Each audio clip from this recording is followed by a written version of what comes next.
Bueno, déjeme saludar al resentido mayor, al querido Jonathan Pérez. La semana pasada, por alguna razón de agenda, no pudimos concretar el enlace como todas las semanas, pero le digo, Jonathan, las cosas están de la tiznada, muchas cosas en la mesa, como necesitamos la ayuda, necesitamos el análisis tuyo, y aquí está, como siempre, el buen Jonathan Pérez. ¿Cómo estás, mi querido Jonathan? Te abrazo. Yo también, querido Vicente, ¿cómo estás? Muy buenos días a ti y a tu hermosa audiencia, esta gran familia de Sin Censura. Me da mucho gusto estar contigo. Pues por un lado, viendo cómo Pedrito Sola pide envenenar perros y se disculpa. Y luego un disque o pseudo periodista ya en Argentina tira hate hacia México y luego que medio se disculpa. Y vemos esta campaña, ¿no? Alucinante que nos lleva también a hablar del Mayo, el FBI, las mentiras de Ken Salazar, a una presidenta contundente, dura, fuerte, hasta enojada, podría decir yo, por esto que resulta una burla del FBI de exhibir públicamente la aeronave en la que se llevaron al Mayo a Estados Unidos. ¿Por dónde le quieres entrar, viejo? Hay un chorro de cosas.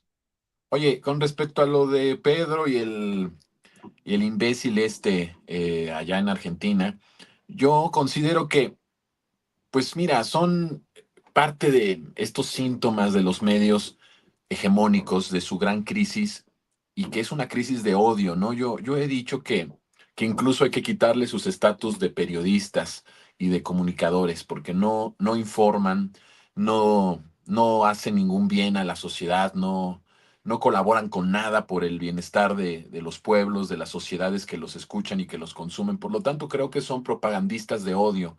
Y creo que así es lo que tenemos que ver tanto en lo que pasó aquí en México con Pedro, con lo que pasó en Argentina. Son propagandistas de odio. ¿Y qué te puedo decir?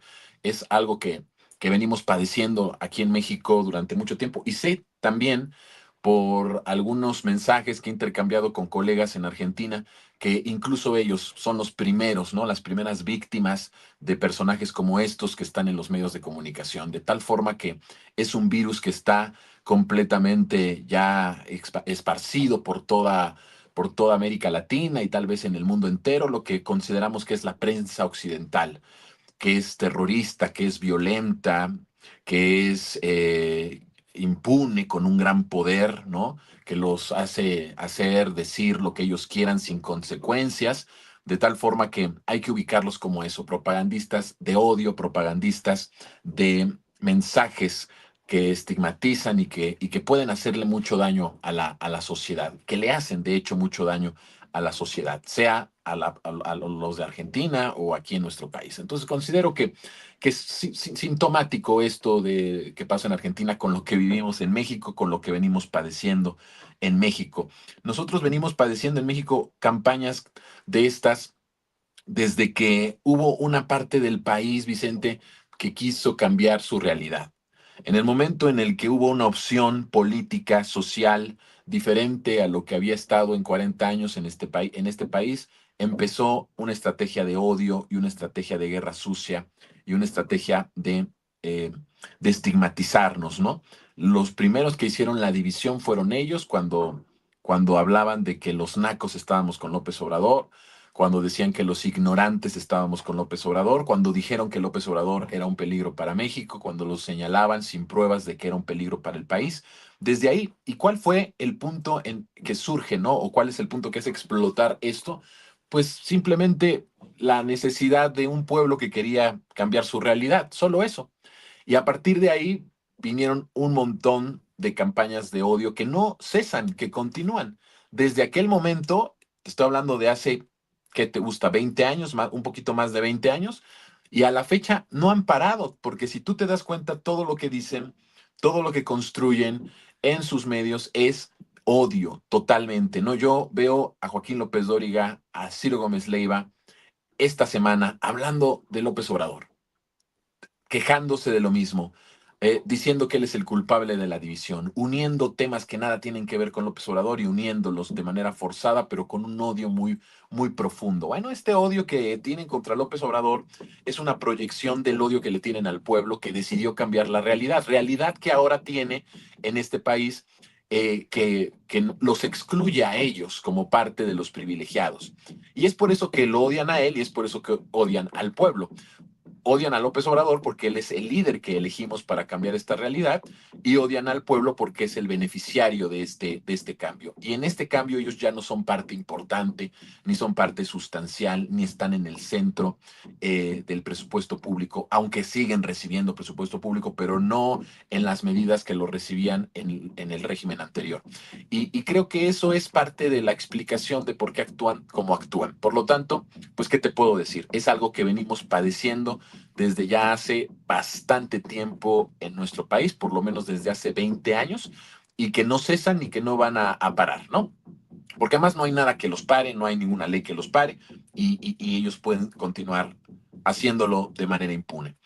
Sin embargo, hay otros temas que, como tú dices, hay mucho de dónde hablar, hay mucho de dónde comentar, y el tema del secuestro del Mayo sigue siendo un tema, desde mi punto de vista, muy importante, que ya veo, por ejemplo, cómo la comentocracia quiere bueno, la comentocracia y la clase putrefacta política de este país, la oposición, que le dicen a Claudia que ya no se meta en este asunto, que ya no diga nada del tema, que no se vaya a enojar Donald Trump, que no se vayan a enojar los gringos, que ella debería de estar atendiendo otros temas y no ese. Y a mí me parece que es importante que este tema no se deje de hablar, no se deje de comentar. Nosotros, cuando sucedió el asunto, y lo dijimos aquí, sabíamos que era una operación encubierta por parte de Estados Unidos, sin que cacháramos en la contradicción a Ken Salazar, sin que el propio en Estados Unidos se exhibiera la aeronave en un museo, ¿no? Como si este asunto de la guerra que ellos desataron en nuestro país fuera fuera un trofeo que pueden exhibir en un museo cuando en México sufre muchísima gente todavía. 46% menos de homicidios, eso es importante, pero sigue habiendo muertes, sigue habiendo zozobra en muchos lugares de nuestro país, y que ellos, con la facilidad que tienen y el cinismo que tienen, pues vean a la aeronave como un trofeo, sin considerar que el secuestro en sí del Mayo Zambada trajo mucha muerte y desestabilización de nuevo en Sinaloa, que había estado en el gobierno de López Obrador. Se había construido toda una estrategia muy quirúrgica para desmantelar al cártel. Pero quiero darte algunos datos que me parece que son importantes, que tal vez puedan ayudar para el análisis. Lo que yo entiendo respecto a este secuestro es a dos líneas. Jugó Estados Unidos en nuestro territorio a dos líneas que son muy importantes. La primera es que el secuestro del Mayo, porque es un secuestro, y esto no significa que estemos defendiendo al Mayo, sino que simplemente cuando te trasladan en contra de tu voluntad a otro lugar de manera violenta, o de una forma en la que tú no quieres, pues eso es un secuestro. O cuando te engañan, pues también puede ser un secuestro, ¿no? Porque te engañan y te llevan a un lugar que evidentemente tú no quieres ir, al que no quieres ir. Sea lo que sea, y le pongas la definición que sea, es una operación encubierta que ahora sabemos que ejecuta el FBI y que buscaba, en ese sentido, una operación política. El secuestro del Mayo o el traslado del Mayo, la captura del Mayo, es una operación política. Estados Unidos se lleva a uno de los capos más legendarios de la historia en nuestro país como una fuente de información o de utilizarlo para, de alguna forma, con declaraciones claramente inventadas, porque ¿qué va a decir el Mayo de 7 años? De 7 años de gobiernos de la 4T, cuando podría bien hablar de las décadas y los años en donde nació, creció y se fortaleció al amparo de los gobiernos del PRI y los gobiernos del PAN. Y de manera ridícula, porque es una novela muy ridícula y muy chafa, pues quieren utilizarlo políticamente para hablar de 7 años de gobierno, cuando él ya estaba en una etapa enfermiza, en una etapa en donde estaba enfermo, en una etapa en donde ya evidentemente estaba bastante grande. De hecho, cuando lo secuestran, pues ya es un anciano, es una persona de la tercera edad y es una persona además enferma. Pero de todas formas lo quieren utilizar para narrativas en contra de nuestro país, para tener ahí a una persona que construida por los medios de comunicación, que tiene mucha información y que tiene una lista amplia de políticos, pueda utilizar Estados Unidos para someter al gobierno de la Cuarta Transformación. Pero hay otra cosa que hacen los gringos que creo que es mucho más perversa, porque si esta es perversa, lo siguiente es más perverso. ¿A quién es al grupo al que beneficia en sí mismo la ausencia del Mayo en Sinaloa? A los chapitos. O sea, Estados Unidos está protegiendo y la apuesta a los chapitos. Y esto no es una política ficción.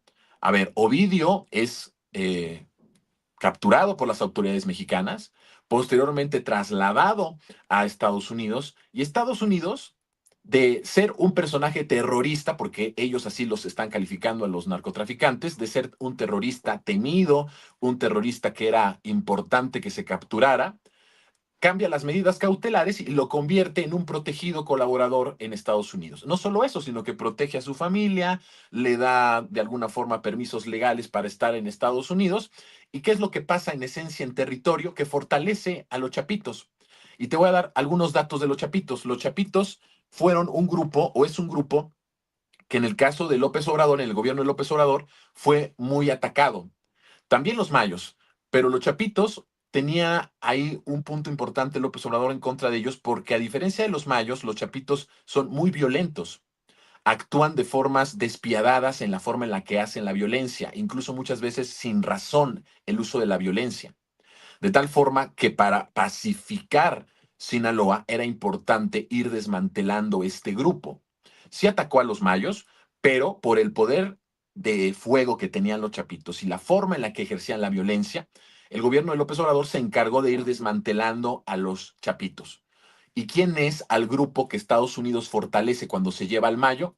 Justamente a los chapitos. ¿Y qué es lo que pasa, Vicente, cuando se llevan al Mayo? Se desata una guerra impresionante en Sinaloa, se dispara 300% la violencia, se disparan las desapariciones, empiezan todas las ejecuciones de nuevo, una violencia desbordada, y entonces Estados Unidos jugó a dos líneas, a tener un personaje que políticamente les pueda ayudar para construir casos, para inventar casos en contra del gobierno, del actual gobierno de la Cuarta Transformación, y por otro lado, volvió a desestabilizar el Estado, volvió a desestabilizar la región, porque era una región que había estado desmantelada por López Obrador de manera quirúrgica. Tan solo en los años de López Obrador se capturaron a jefes de seguridad, se capturaron, estoy hablando de los chapitos, a jefes de seguridad, a jefes operativos, a operadores financieros, es decir, fue muy quirúrgica la manera, y de esto no se habla en los medios de comunicación. Y yo ayer decía, ni siquiera creo que en los medios alternativos se hable mucho sobre este trabajo de López Obrador. Queda como en el olvido, ¿no? Ahora todos dicen, se está haciendo un gran trabajo en el gobierno de Claudia Sheinbaum, García Harfuch, y sí, se está haciendo un gran trabajo, pero lo que se hizo en el anterior gobierno me parece que se olvida y no se habla claramente en este análisis. Y lo que vemos es una operación silenciosa por parte de López Obrador para debilitar esta estructura violenta de los chapitos, y con el secuestro del Mayo, Estados Unidos gana un personaje que les pueda ayudar en la construcción de narrativas o en la construcción de casos en contra del gobierno de la 4T, pero por otro lado estaba protegiendo a la fracción de los chapitos más violenta y que López Obrador se había encargado de irla desmantelando poco a poco. Entonces, me parece que lo que hace Estados Unidos, y queda claro, que quien apoya a los terroristas, y vuelvo a decir terroristas porque ellos los nombraron así, y la presidenta lo dijo ayer también, no es porque estemos aceptando que se les tenga que dar ese estatus de terroristas, pero hablo en el sentido de lo que Estados Unidos los ha nombrado de manera legal. Estados Unidos es quien tiene contacto con los terroristas, quien tiene estos enlaces, quien planea con estos grupos, y a los que beneficia al final son a esos grupos. Y dentro de esos grupos criminales beneficia a los más violentos, es decir, a los más terroristas, por decirlo así. Entonces queda claro muy bien la balanza ética con la que Estados Unidos nos había querido medir a nosotros, de que acá en México se protegían a los cárteles, de que los cárteles gobernaban nuestro país, que las autoridades estaban totalmente, ¿no?, paralizadas ante el poder del narco. Y también se acaba toda esta narrativa del narcogobierno, de narcopresidente AMLO, de narcopresidenta Claudia Sheinbaum, porque a decir de las pruebas que sí tenemos, lo otro es pura puro humo, ¿eh? Es puro humo propagandista yanqui. Lo que sí realmente tiene fuego y es real es lo que hoy sabemos. Estados Unidos tiene contactos con los grupos criminales, puede planear con ellos acciones y operaciones, y al final esas acciones y esas operaciones terminan beneficiando a fracciones súper violentas de esos grupos criminales a los que ellos llaman terroristas. Entonces, a ver, Vicente, ¿quiénes son entonces los amigos, los que negocian, los que hablan, los que planean y los que ejecutan acciones en beneficio de estos grupos? Son los gringos, no es el gobierno mexicano. Y lo magistral de la presidenta Claudia Sheinbaum es que lo pone en estos términos. Yo no vi nunca a López Obrador hablar en esos términos, porque además la lucha antiimperialista todavía no estaba tan adelantada, ¿no? Como ahora lo estamos viendo, que es una confrontación más directa. Bueno, la presidenta ha tomado la decisión de una confrontación abierta y directa de decir quiénes son los que negocian, quiénes son los que están en contacto con estos grupos. No somos nosotros, son ellos. De tal forma que incluso también en esta parte narrativa de que ellos eran los buenos y nosotros éramos los que negociábamos con los narcos, está completamente destruida esa narrativa. Y sea que lo acepten o sea que no lo acepten, Vicente, creo que eso ya es lo de menos. Es claramente visible ante los ojos de todos que ellos son los que actuaron de esta forma, que ellos son los que ejecutaron estas acciones, ¿no? Y solo hacer un comentario. Yo quiero decirte que es muy probable que Ken Salazar, evidentemente, en el momento en el que sucede esto hace 2 años, no supiera de la operación. No es una defensa de Ken Salazar, él es un cabildero, fue siempre un embajador cabildero, como ahora tenemos un embajador halcón, en su momento con Ken Salazar tuvimos a un embajador cabildero. Es un personaje que tal vez sí, efectivamente, no supo en su momento de esto. Yo siento, y también es importante decir que el Estado profundo de Estados Unidos es el que realmente gobierna. Creo que ya el gobierno de Biden estaba muy debilitado y que muchas de estas agencias pudieron obedecer órdenes ya ni siquiera del gobierno directo de Biden. Hay que recordar que las agencias de seguridad no son homogéneas, no actúan como pensamos acá en México que se actúan, ¿no? Bajo las órdenes estrictas de una estructura muy bien delimitada, ¿no? Incluso acuérdate que el propio Donald Trump tuvo pleitos con la DEA, de tal forma que es muy probable que efectivamente el embajador Ken Salazar en su momento, hace 2 años, no supiera toda la información de esta operación. La debilidad del gobierno de Biden también es un factor que me hace pensar esto, pero lo que sí quiero decirte es que sí miente porque ahora lo sabe. Ahora sabe que sí fueron ellos, pero también en qué posición quedaría él al aceptar que efectivamente, pues él no se enteró o mintió en su momento sobre esta operación. De tal forma que sí sigue siendo un mentiroso, solo cambia el tiempo de la mentira. En su momento no lo sabía. Creo yo que esa es la hipótesis que tengo más, pues más cercana a lo que posiblemente sucedió. Lo que sí te puedo decir es que ahora sabe que efectivamente, porque ahí están todas las pruebas, la operación sí fue ejecutada por Estados Unidos, pero ni siquiera él como embajador se enteró de esa operación. ¿Ha actuado en otras ocasiones las agencias de seguridad de Estados Unidos de esta forma? Sí, sí lo han hecho. Por lo tanto, no sería descabellado pensar que un embajador no se enterara de lo que agencias que ya no responden ni siquiera a una estructura de gobierno de la Casa Blanca pudieran hacerlo en nuestro país o actuado en nuestro país sin la autorización y sin el conocimiento de este embajador. Lo que sí te puedo decir es que ahora lo sabe, pero no va a decir Ken Salazar, que en su momento era tan insignificante ya para el Estado profundo estadounidense que ni siquiera le avisaron, ¿no? Por lo tanto, eso creo que puede ser una hipótesis cercana respecto a Ken Salazar. Lo otro, pues está dicho. ¿Quiénes son los que negocian, planean, ejecutan acciones en beneficio de grupos criminales violentos? Son los gringos, no es México. Y creo que queda a la vista de todos y la presidenta lo señala con toda claridad, con una forma fina que tiene siempre la presidenta, pero con una contundencia de ese nivel, en donde creo que equilibra un poco esta parte moral y ética, ¿no? De que los gringos son muy buenos. Yo creo que la oposición mexicana, la comentocracia, no tiene ningún poder ya para decir ahora narcomorena, narcogobierno, no, debería de señalar a Estados Unidos. Claramente no lo van a hacer porque son demasiado deshonestos, porque son demasiado entreguistas, pero es que es tan evidente, Vicente, que ojalá y pudiera caber un poquito de honestidad, no te digo en toda la oposición, no te digo en toda la comentocracia, en uno solo, por Dios, uno solo, que pudiera decir y aceptar, oigan, si es verdad, quienes verdaderamente negocian y quienes verdaderamente benefician a los grupos criminales son los gringos, o empezando por ellos. No lo vas a ver en los medios de comunicación, no lo vas a ver en la clase política porque está podrida completamente. Pero si tuvieran un poquito de honestidad, lo tendrían que reconocer porque es evidente, completamente evidente.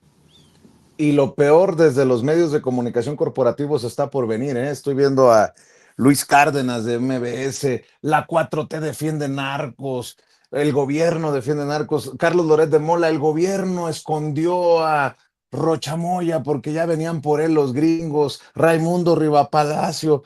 No, no, no, no, preparémonos porque lo peor está por venir, mi querido Jonathan Pérez, con lo que tú quieras cerrar, una reflexión, una breve reflexión, una opinión y obviamente tus trincheras para que amor con amor se pague mi resentido mayor. Nada, Vicente, lo único que creo es que la verdad siempre se hace paso, aunque se tarde, siempre queda en evidencia y creo que todo esto que estamos viendo del Mayo, todo esto que vimos de Ovidio, todo esto que estamos viendo deja muy claro y la sociedad tendrá que hacer una reflexión profunda con todo esto que se está presentando, que sí son pruebas contundentes de cómo Estados Unidos interviene abiertamente con los grupos criminales, tiene enlace con ellos. No solo eso, sino que Estados Unidos sigue dándole las armas a estos grupos. Eso también hay que dejarlo muy en claro.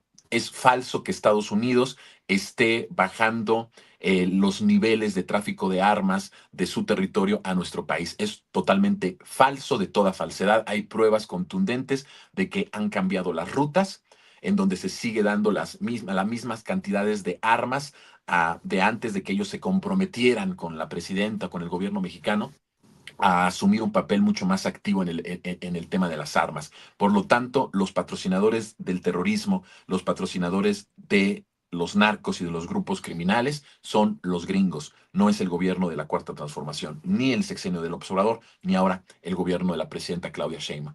Y mis trincheras, pues ya lo saben, resentidos en YouTube, YouTube Resentidos Jonathan Pérez, se suscriben ahí, hacemos miércoles y jueves dos monólogos de 3 de la tarde en adelante, en donde hablamos pues muy profundamente de estos y otros temas coyunturales, nacionales, de seguridad, que son los temas en los que nos especializamos, y en general de la política, Vicente. Y por supuesto, los jueves aquí contigo, con tu hermosa audiencia, y te agradezco muchísimo siempre este espacio para comunicarme con tu amplia audiencia.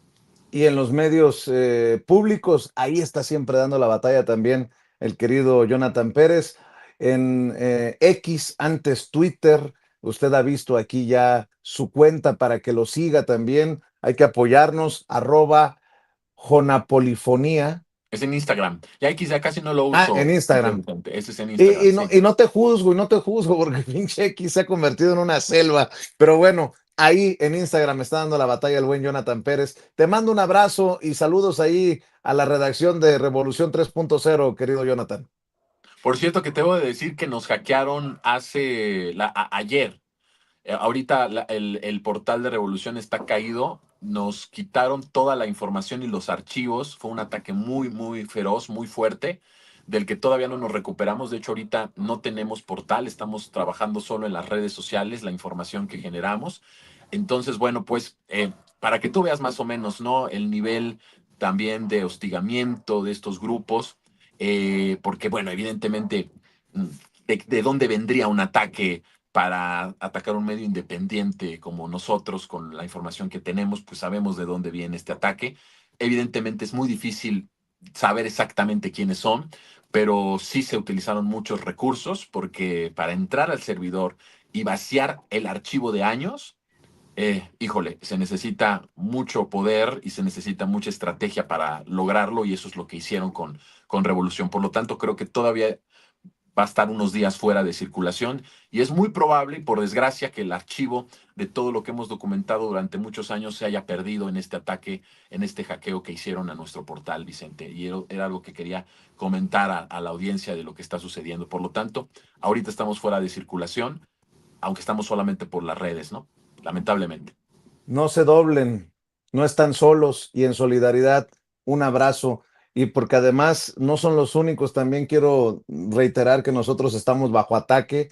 Viernes, perdón, domingo, lunes y martes tuvimos hasta 30,000, 35,000 personas conectadas en X en nuestras transmisiones y hoy no podemos alcanzar ni los 500. ¿Será que le dolió a la empresa que tiene a todos estos voceros de los malandros, a Radio Fórmula, le dolió vernos tan arriba que no dieron competencia ni a Azucena, ni Ciro, ni Chumel, ni Joaquín, ni Pepe Cárdenas? ¿O quién? ¿Quién está detrás de estos ataques para banearnos, para atacarnos, para buscar escondernos? En solidaridad, mi querido Jonathan, lo que podamos ofrecer aquí en Sin Censura, ya sabes que también es tuyo. Muchas gracias, Vicente. Te abrazo y nos vemos el próximo jueves y mi solidaridad también a ti, a tu persona, al medio Sin Censura y a toda la audiencia. Y estamos unidos y pues hay que darle, no queda de otra, hay que No queda resistir. de otra, no queda de otra, mi querido Jonathan Pérez. Con todo, vamos con todo. Te abrazo, el querido Jonathan Pérez hablando con nosotros sin censura. Y hablando de medios corporativos, fíjese que me llamó